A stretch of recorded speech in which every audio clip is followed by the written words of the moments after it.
Alhamdulillah nahmaduhu wa nasta'inuhu wa nastaghfiruh wa na'udzu billahi min shururi anfusina wa min sayyiati a'malina may yahdihillahu fala mudilla lahu wa may yudlil fala hadiya lahu asyhadu an la ilaha illallah wahdahu la syarika lahu wa asyhadu anna Muhammadan abduhu wa rasuluhu la nabiyya ba'da. Allahumma sholli wa sallim ala sayyidina wa habibina wa syafi'ina wa qurrati a'yunina nabiyina Muhammadin sallallahu alaihi wasallam wa ala alihi wa ashabihi wa man tabi'ahum bi ihsanin ala dawam. Ibadallah, usikum wa nafsi bitaqullah, ittaqullaha haitsu ma kuntum wa aqimul sayyi'atal hasanata tamhuha wa khaliqun nasa bi khuluqin hasanin. Wa qala Allah ta'ala ya ayyuhan nasu taqu rabbakum alladzi khalaqakum min nafsin wahidah wa khalaqa minha zawjaha wa batha minhuma rijalan katsiran wa nisaa'a wattaqullaha alladzi tasaaluna bihi wal arham innallaha kana 'alaikum raqiba. Wa qala Allah ta'ala ya ayyuhalladzina amanu taqullaha haqqa tuqatih wa la tamutunna illa wa antum muslimun.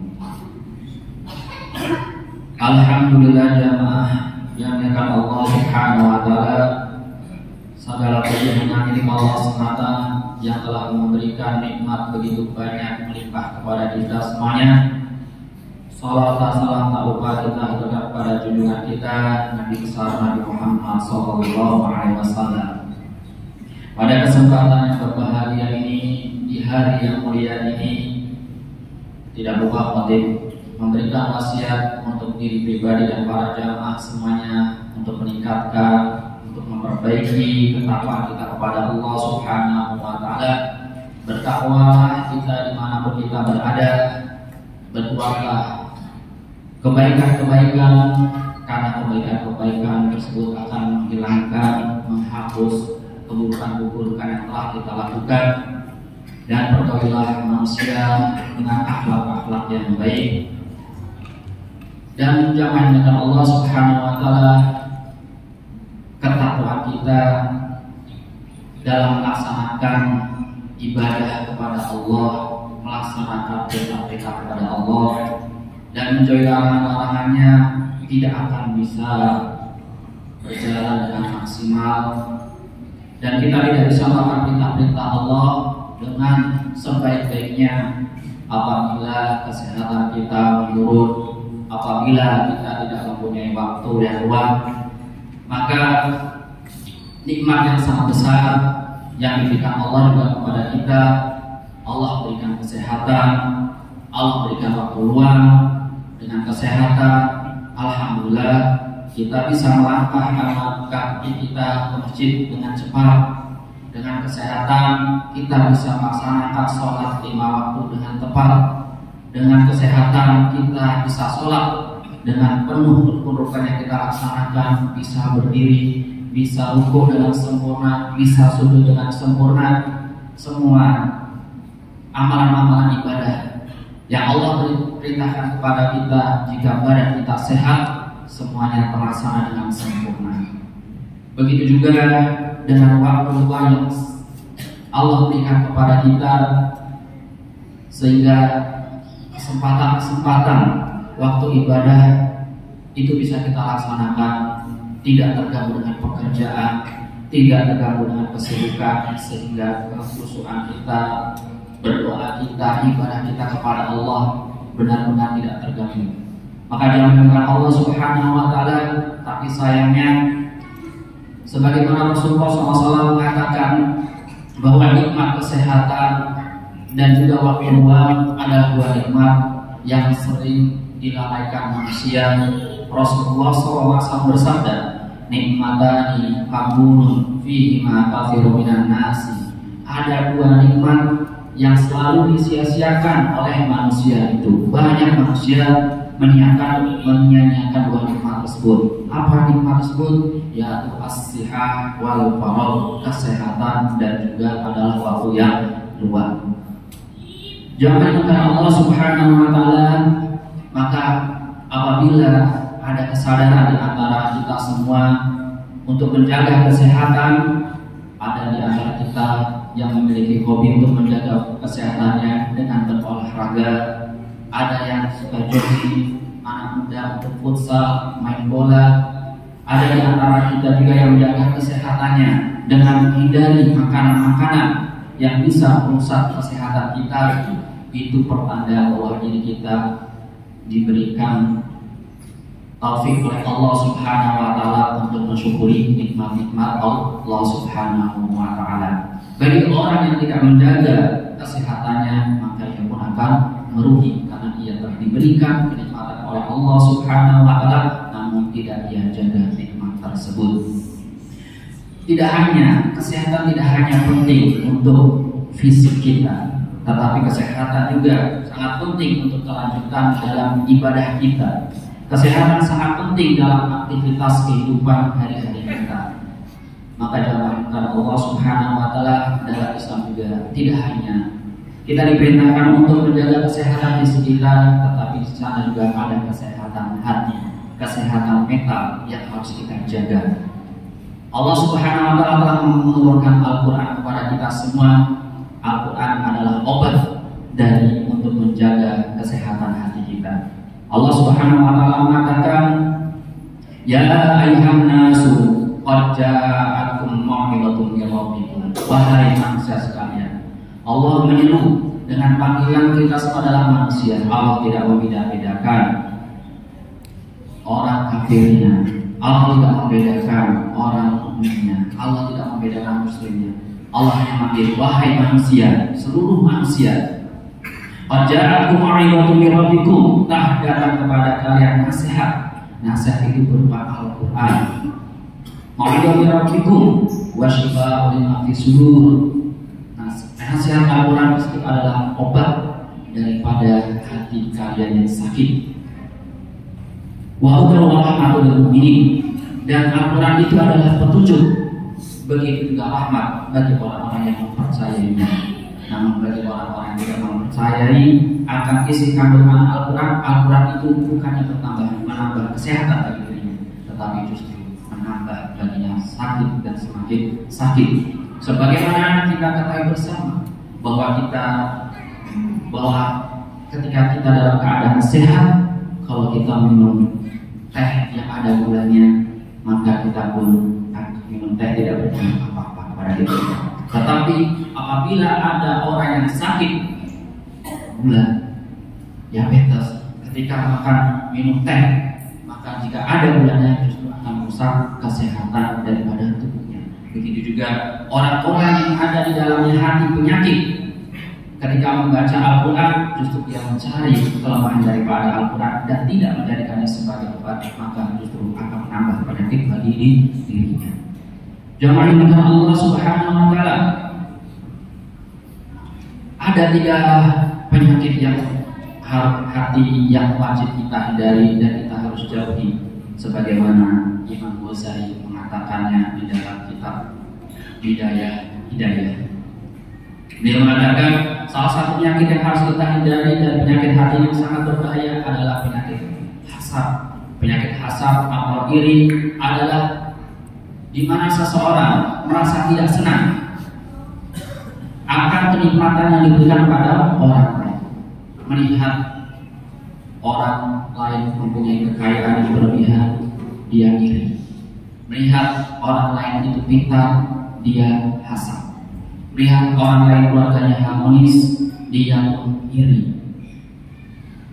Dan tidak hanya sampai tidak senang terhadap kenikmatan diberikan orang lain, bahkan dia menginginkan kenikmatan tersebut ada pada dirinya dan menginginkan kenikmatan pada orang lain tersebut adalah hilang. Orang yang terkena penyakit hasad atau iri ini merasa tidak puas dengan kenikmatan yang ada di dalam dirinya. Padahal sudah kita ketahui bersama, setiap makhluk, setiap kita semua, walaupun dalam keadaan-keadaan yang berbeda, ada di antara kita kita yang miskin, ada di antara kita yang kaya, ada di antara kita yang tampan, ada di antara kita yang tidak tampan, ada di antara kita yang masih tidak sukses, ada yang sukses punya jabatan, tidak punya jabatan. Tentunya di antara kita semuanya diberikan kenikmatan oleh Allah Subhanahu wa taala dalam kapasitas yang berbeda-beda. Tetapi bagi orang yang memiliki sifat iri, hasad, walaupun sebesar apapun kenikmatan yang ada pada dirinya, itu tidak bisa memuaskan dirinya, karena fokus daripada orang yang iri adalah kenikmatan yang ada pada orang lain. Ia tidak menganggap apa yang ia miliki itu suatu nikmat, padahal dia sudah punya jabatan. Ia tidak memiliki apa yang dimiliki berupa harta, punya mobil, punya banyak di bank, tetapi tidak membuatnya dia bersyukur. Justru kan dia menganggap itu bukan nikmat. Nikmat ada di orang lain, keharmonisannya, tetangganya lebih harmonis, akhirnya dia berdiri. Itu menandakan penyakit yang ada di dalamnya, penyakit hati yang sangat membahayakan bagi mental seseorang. Bahkan Rasulullah SAW pun bersabda, al-hasanu ya'kul hasanah, bahwa penyakit hasad iri itu akan memakan kebaikan yang dilakukan oleh seorang hamba. Sebagaimana kama takulun naru al-hatab, sebagaimana api memakan kayu bakar. Biasanya orang yang hasad dia tidak berhenti di dalam hati saja untuk keinginan memiliki apa yang dimiliki orang lain. Terkadang di antara mereka ada yang berbuat zalim untuk bisa mendapatkan harta yang dimiliki atau kelebihan yang dimiliki oleh orang lain. Dengan zalimnya dengan bagaimana? Yaitu dengan merusak nama baik, kehormatan orang yang didengkinya. Kadang-kadang berpengaruh tidak hanya dengan ucapan, bahkan dengan perbuatan pun dilakukan. Maka perbuatan zalim, perbuatan ghibah ini akan menjadikan seseorang itu bangkrut di akhirat kelak. Apa orang yang muflis di akhirat kelak? Orang yang bangkrut di akhirat kelak, dia beramal ibadah sangat banyak, dia sedekah banyak sekali, membangun masjid banyak juga, dia sholat, umroh, haji, kebaikan, baca Al-Quran, kebaikannya tidak terhitung. Tetapi sikapnya, lisannya, perbuatannya selalu mendolimi orang lain. Dia membicarakan kehormatan orang lain, dia mengganggu fisik orang lain, mengambil, mencuri dan lain sebagainya. Sehingga kebaikan-kebaikan yang dia lakukan maka akan diberikan kepada orang yang didolimi, orang yang dihilangkan kehormatannya, orang yang dibicarakan kehormatannya di orang lain. Maka dia mengenal Allah Subhanahu wa taala.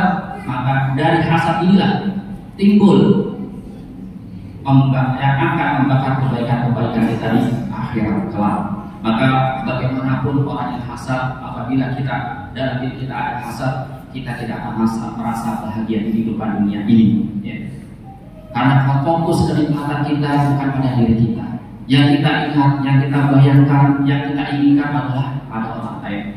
Justru kalau kita ini puas, kita pola apa yang kita miliki, kita mempercayai takdir yang Allah berikan bahwa masing-masing manusia punya takdir masing-masing, kita akan mengatakan, alhamdulillah saya masih sehat, alhamdulillah saya bisa sholat, alhamdulillah saya bisa bersedekah walaupun itu sedikit. Dan kenikmatan ada pun orang lain mendapatkan kenikmatan yang besar, dia sering umroh, dia sering liburan ke luar negeri, dia punya ini, dia punya itu adalah takdirnya yang bersifat sementara, yang dia miliki, yang tidak selamanya ada dalam diri dia. Kebahagiaan sejati bukan di dunia, kebahagiaan sejati adalah di akhirat. Karena kita hidup di dunia ini sudah ditentukan nasib kita, umur kita, ajal kita, rezeki kita. Maka jangan lupa Allah Subhanahu wa taala, kita berusaha untuk menghindari penyakit iri ini dengan terus berqanaah, puas dengan apa yang Allah berikan. Kemudian penyakit yang kedua adalah riya. Riya adalah sikap seseorang untuk menunjukkan entah itu hartanya, amal ibadahnya, kebaikannya kepada orang lain, supaya orang lain ini ibadah saya, ini harta saya, ini kebaikan-kebaikan saya. Tapi tujuannya hanya satu. Tujuannya adalah agar orang lain tersebut memuji dirinya, agar orang lain tersebut menghargainya, agar orang tersebut memberikan jabatan bagi dirinya. Makanya para ulama mengatakan bahwa riya itu adalah syirkul khafi, syirik yang tersembunyi. Artinya apa? Bahwa orang yang beramal dengan amalan riya, maka sejatinya dia adalah menyembunyikan niat yang sebenarnya ketika dia melakukan ibadah. Niatnya bukan karena Allah, niat yang disembunyikan adalah untuk mendapatkan pujian, untuk mendapatkan penghargaan dari manusia. Allah bukan tujuan utama. Tujuan utamanya adalah pujian dari manusia, penghargaan dari manusia. Makanya dikatakan walaupun kita berpakaian jubah, kita berpakaian selalu peci, sholat selalu di depan, selalu ke masjid, tetapi ada niat yang tersembunyi dalam diri kita, yaitu apa? Kita ingin mendapatkan pujian dari manusia, kita ingin dihargai oleh manusia, sehingga Allah tidak ada di dalam hatinya hanya untuk Allah. Allah tidak suka disekutukan dalam ibadahnya. Makanya Allah pun menyegerakan pahalanya di dunia. Apa yang Allah segerakan pahalanya di dunia bagi mereka yang beramal dengan riya? Yaitu pujian dari orang lain. Itu pahalanya disegerakan di dunia, dihargai oleh manusia. Itu pahalanya karena engkau beramal dengan riya, bukan untukmu. Terus bagaimana di akhirat? Di akhirat dia tidak dapat apa? Karena apa? Di dunia dia mensekutukan amalan tersebut, menduakan Allah dalam ibadahnya, tidak dapat apa-apa. Pahalanya disegerakan di dunia. Orang yang dia fokus utamanya adalah kepada Allah, tapi fokus dalam ibadahnya adalah hanya untuk mendapatkan pujian, hanya mendapatkan dunia dan lain sebagainya. Maka jangankan Allah Subhanahu wa taala tidak juga berusaha menghindari penyakit riya ini. Yang ketiga adalah penyakit hati, yang ketiga adalah sombong. Sombong adalah sikap bagaimana seorang itu merasa hebat, orang merasa benar, orang merasa baik, dan sehingga ada perasaan yang merasa benar, merasa baik, merasa hebat, entah dengan ilmunya, entah dengan hartanya, entah dengan jabatannya. Sikap membanggakan diri ini akan menjuruskan dia kepada merendahkan orang lain. Dia merasa hebat dengan ilmunya, merasa baik dengan ilmunya, akhirnya dia pun merendahkan orang-orang yang tidak belajar, merendahkan orang yang bodoh, direndahkan. Tidak mau bertemu, tidak mau bergaul. Dia mempunyai kedudukan yang tinggi, dia pun sombong dengan kedudukannya. Tetangganya yang tidak mempunyai kedudukan direndahkannya, temannya yang dulu bersahabat karena tidak mempunyai kedudukan direndahkannya, tidak mau ditelepon, tidak mau dihubungi, tidak bisa. Akhirnya ada sifat sombong dalam dirinya. Ancaman sangat besar sekali bagi orang yang sombong. Rasulullah SAW mengatakan, la yadkhulul jannata man kana fi qalbihi mithqalu dzarratin min kibr. Tidak akan masuk surga orang yang ada di dalam hatinya mithqalu dzarrah, seberat biji sawi dari kesombongan. Seberat biji sawi penghalang kita untuk masuk surga. Bayangkan berapa banyak kesombongan yang ada dalam diri kita. Bukan sebesar biji sawi lagi. Sebagai di antara kita itu banyak sekali membanggakan diri kita dengan kelebihan harta yang kita miliki, dengan ketampanan yang kita punya, dengan pakaian mewah yang kita pamerkan, dengan kedudukan kita. La yadkhulul jannah, tidak akan masuk surga barang siapa yang ada dalam dirinya seberat biji sawi dalam kesombongan. Betapa banyak orang dengan punya ilmunya sombong, merendahkan orang lain, padahal ilmu yang dapatkan baru sedikit. Orang yang semakin banyak mempunyai ilmu, justru dia akan semakin merendahkan dirinya. Dia tahu perbedaan pendapat para ulama, sehingga ia pun memiliki rasa toleransi. Kenapa? Yang dia pelajari baru sedikit, dia belum bisa membuka lembaran-lembaran kitab para warisan ulama, sehingga dalam dirinya belum sangat besar. Saya dengan ulama mazhab Syafi'i tentunya lebih pandai mana? Lebih pandai Syafi'i dibandingkan saya. Guru saya dengan ulama-ulama Syafi'i yang ratusan jumlahnya, yang mereka hafal hadis, yang mereka hafal Quran, bahasa Arabnya jauh. Kemudian kita bandingkan dengan guru-guru kita, sehingga merendahkan ulama-ulama yang ulama-ulama dari mazhab Syafi'i direndahkan. Ulama-ulama mazhab Syafi'i tidak sesuai dengan guru saya. Akhirnya apa? Dia membanggakan ulama yang datang tidak ada seujung jari pun dari ilmu daripada ulama terdahulu. Itu akibat daripada rasa kesombongan, merendahkan manusia dan menolak kebenaran. Maka jangan mungkin Allah Subhanahu wa taala kepada kita, mudah-mudahan Allah memberikan rezeki kepada kita, yaitu bisa memiliki penyakit-penyakit hati tersebut. Kita bisa menyadari adanya penyakit sombong, hasad, dan riya, sehingga amalan kita di dunia ini bisa diterima oleh Allah Subhanahu wa taala dan bahagia di dunia, dan tentunya tidak ada yang menghalangi kita untuk bisa masuk surga. Barakallahu fil Qur'anil Azim wa nafa'ani wa iyyakum bima fihi minal ayati wal dhikril hakim. Aqulu qawli hadza wa astaghfirullaha wa lakum fastaghfiruhu innahu huwal ghafurur rahim.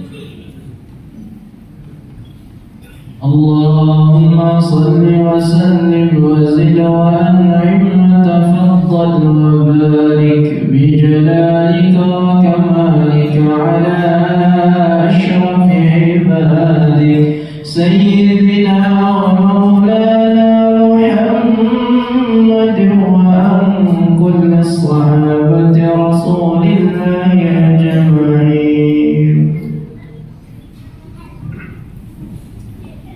Alhamdulillahilladzi hadana li hadzal wa ma kunna linahtadiya laula an hadana Allah. Asyhadu an la ilaha illallah wa la syarika lahu wa asyhadu anna Muhammadan abduhu wa rasuluhu nabiyya ba'da. Allahumma shalli wa sallim ala nabiyyina Muhammadin sallallahu alaihi wasallam wa ala alihi wa ashabihi wa man tabi'ahum bi ihsanin ila yaumil qiyamah. Muslimin wa muslimat Allah ta'ala ya ayyuhalladzina amanu taqullaha haqqa tuqatih wa la tamutunna illa wa antum muslimun. Wa qala ta'ala innallaha wa malaikatahu yusholluna 'alan nabiyyi ya ayyuhalladzina amanu shallu 'alaihi wa sallimu taslima. Allahumma shalli 'ala Muhammadin wa 'ala Muhammad kama shallaita 'ala Ibrahim wa barik 'ala Muhammad wa 'ala Muhammad kama barakta 'ala Ibrahim wa 'ala Ibrahim innaka Hamidum Majid. Allahumma barik lil mu'minina wal mu'minat wal muslimina wal muslimat wal ahya'i minhum wal amwat. Allahumma inna nas'aluka salamatan fid din wa afiyatan fil jasad wa ziyadatan fil ilmi wa barakatan fil rizqi wa tawbatan qabla maut wa rahmatan inda maut wa maghfiratan ba'da maut. Allahumma hawwin 'alaina bi sakratil maut wa najatan min nar wa ma'afatan hisab. Rabbana zalamna anfusana wa illam taghfir lana wa tarhamna lanakunanna minal khasirin. Allahumma shalli wa ala mustad'afina fi Gaza. Allahumma shalli wa ala mujahidina fi Gaza wa fi Palestin. Allahumma shalli wa ala mustad'afina fi biladil Islam wa fi biladina Indonesia khassa. Rabbana atina fid dunya hasanah wa fil akhirati hasanah wa qina adzabannar. Subhanaka rabbil izzati amma yasifun wa salamun alal mursalin walhamdulillahi rabbil alamin.